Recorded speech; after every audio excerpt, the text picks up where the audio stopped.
topic we're going to be discussing is ozone depletion. First thing you may ask yourself is, what is ozone depletion and why is it important to us? Ozone depletion is the gradual thinning of Earth's ozone layer in the upper atmosphere caused by the release of chemical compounds containing gases from industry and other human activities. The thinning is most pronounced in the polar regions, especially over Antarctica. Ozone depletion is a major environmental problem because it increases the amount of ultraviolet radiation known as UV that reaches Earth's surface, which increases the rate of skin cancer, eye cataracts, and genetic and immune damage. As we know, the Earth's atmosphere is composed of several layers. The first region, extending about 10 kilometers upwards from Earth's surface, is called the troposphere. Many human activities like mountain climbing, gas plants, and smaller aircrafts operate within this region. The next layer is the stratosphere, which is most commercial airplanes fly on the lower part of this layer. Most ozone, which about 90% resides on this layer that begins between 6 and 10 miles above the Earth's surface and extends up to 30 miles. The ozone in this region is commonly known as the ozone layer. Ozone is a molecule that contains 3 oxygen atoms. At any given time, ozone molecules are constantly formed and destroyed in the stratosphere. The ozone layer in the stratosphere absorbs a portion of the radiation from the sun, preventing it from reaching the planet's surface. Chlorofluorocarbons, known as CFCs, are chemicals found mainly in spray aerosols heavily used by industrialized nations. Each of the 50 years are the primary culprits in ozone layer breakdown. When CFCs reach the upper atmosphere, they are exposed to ultraviolet rays, which causes them to break down into substances that include chlorine. The chlorine reacts with oxygen atoms and ozone and rips apart the ozone molecule. Ozone depletion is very important in human life. Depletion of ozone layer has consequences in humans, animals, and plants.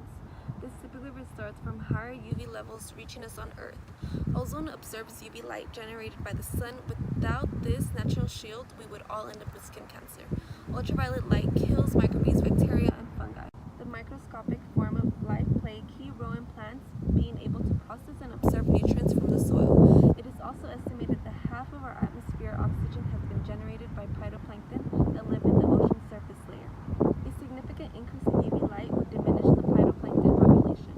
Additionally, an increase in the flux of ultraviolet light would also dramatically increase the incidence of sunburn on animals. Exposure to UV light also causes cataracts and is currently the leading source of blindness in people over 40. Considerably increases in ultraviolet light would start to induce blindness in animals that have not adapted to an increased level of UV light.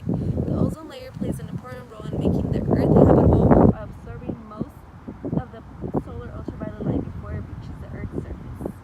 Ozone's unique physical properties allow the ozone layer to act as our planet's sunscreen, providing an invisible filter to help protect all life forms from the sun's damaging ultraviolet rays. The danger to our eyes from ultraviolet radiation comes mainly from the UVB range of the spectrum, although UVA possesses some risk if exposure is long enough. Any significant decrease of ozone in the stratosphere would result in an increase of UVB radiation reaching the Earth's surface and of eye disorders. UVB radiation can damage the cornea, leading to photokeratitis or snow blindness, and can also cause cataracts through damage to the lens and the retina. Symptoms of this kind of an infection include the eye becoming reddish, a sensitivity to light, enhanced excretion of tears, the feeling of having some dirt in one's eye, and pain. The trauma appears 3 to 12 hours after exposure. Thanks to the quick regeneration of the eye cells, symptoms will normally disappear within a few days. A long-term exposure to UV radiation may cause permanent damage to the cornea. UV radiation also enhances the dimming of the eye's lens, which means that potential cataracts begin to evolve at earlier ages. A cataract is a partial or complete opacity of the lens of the eye and the largest cause of blindness in the world. Part of the UV radiation reaches the back of the eye, causing cells in the retina to slowly begin to deteriorate. Damage will in time particularly occur to near vision. If not operated upon, blindness can occur. Radiation is partly observed in the lens of an adult eye, but will go right through the lens of a child, reaching the back of the eye. For this reason, children's eyes in particular should be protected against strong sunlight. Other common eye diseases associated with increased UVB radiation are eye cancer, conjunctivitis, and pterygium. Conjunctivitis is an inflammation of the membrane covering the anterior portion of the eyeball. Pterygium is a thickening of the membrane that covers the eyeball. As the ozone layer gets thinner, UVB radiation at the surface of the Earth increases.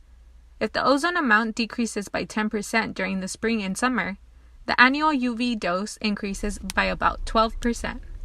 Cataracts and blindness are among the most common eye disease associated with further ozone layer depletion and increased UVB at the Earth's surface. Unlike the skin, which can adapt to UV radiation by becoming browner and thicker, the eyes do not have such defense mechanism. On the contrary, research shows that eyes become more sensitive with increased exposure to radiation. This can damage the cornea, the lens, and the retina. Increased exposure to UV radiation from ozone depletion is expected to increase the number of people experiencing cataracts. A 1% decrease in stratospheric ozone may result in 100,000 to 150,000 additional cases of blindness due to eye cataracts worldwide. Continuing on to the effects on our environment and organisms and plants due to ozone depletion, our plants have a great impact, or they're greatly impacted due to this thinning of the ozone layer. Starting with their development, if they do get a lot of UVB rays directly on them, it messes up their beginning life stages of their development through growth, and sometimes it may not be a positive impact, obviously negatively. Mentioned on an article on the EPA.gov, there was some research done on some organisms and plants shown that with direct sunlight from the sun without the protection of the ozone layer, such as plant forms and a possibility of implications for plant diseases. Now, we're not too sure which plants, it varies, but of course it's the majority of the plants that are hit with the rays. As for organisms, the marine ecosystem is affected by UVBs. Starting with the top layer of the ocean, the animals or the marine organisms that develop at that layer, they get affected the most, such as phytoplanktons. So they don't exactly have a shield to protect them from the UVBs. So phytoplanktons being the main organism affected, with their ability to move around, they decrease their reproductive capacity, and so not much of the phytoplanktons are being reproduced due to that, so it really affects their population. As well as fish, shrimp, crab, and other sea creatures. It affects their development through their stages of life. And how have humans impacted the environment? Well, many chemicals are released into our environment daily through the use of many items throughout our daily lives and activities. Chlorine, when released into the atmosphere, fights off the oxygen molecules, which causes the tear in the ozone layer. Something that we should be doing to reduce that effect is possibly switching from aerosol spray deodorants right on over to solid deodorants or organic deodorants, whatever is your preference. Most of us choose aerosol spray cans and everything because of allergic reactions sometimes, but it's always good to switch on over if you guys want to stay protected from the UVBs. Of course, the ozone is our friend, not our enemy. Another activity that we include in our daily lives would be the use of vehicles. Vehicles are run and powered by fossil fuels, which release gases, and harmful ones, that is, into our atmosphere, another cause of ozone depletion.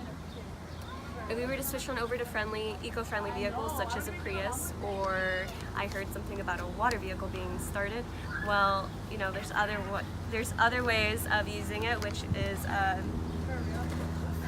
bikes, riding your bike to work, riding your skateboard, taking a walk. You don't necessarily have to take a drive to the liquor store around the corner. Take a walk, enjoy outside, because if we keep using the vehicles the way we do, our ozone will be gone and we will be getting burned.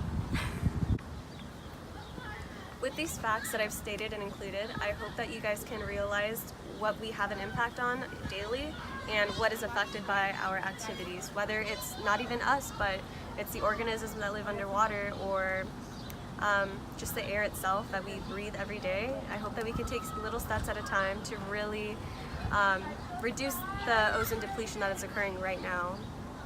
In the early 1970s, American chemists F. Sherwood Rowland and Mario Molina came up with the theory that chlorofluorocarbon compounds combined with solar radiation and decomposed in the stratosphere was releasing atoms of chlorine and chlorine monoxide that are individually able to destroy large numbers of ozone molecules. In 1985, a hole was discovered above Antarctica.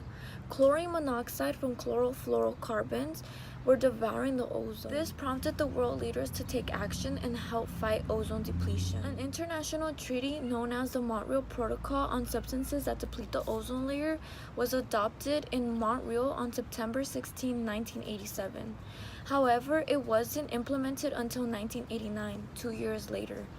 It was designed to legally enforce the elimination on ozone-depleting chemicals. Delegates say the objective is to protect human health and the environment from the harmful effects of a damaged ozone layer. By 1996, developed nations banned CFCs completely. To date, all 197 members of the United Nations have signed the treaty. It was the first environmental treaty to achieve worldwide support. 30 years after the ozone hole in the Antarctic was spotted, researchers reported that they are seeing first signs of healing.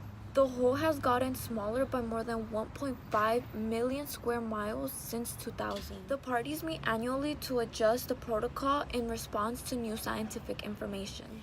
It is said that without the treaty, 2 million people each year could have gotten skin cancer. Also, an entire ecosystem could have been damaged by up to 60%.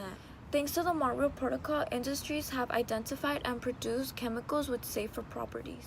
Today, humans use 80% less substances that damage the ozone layer. Therefore, the international treaty, the Montreal Protocol on Substances that Deplete the Ozone Layer, has helped restore and repair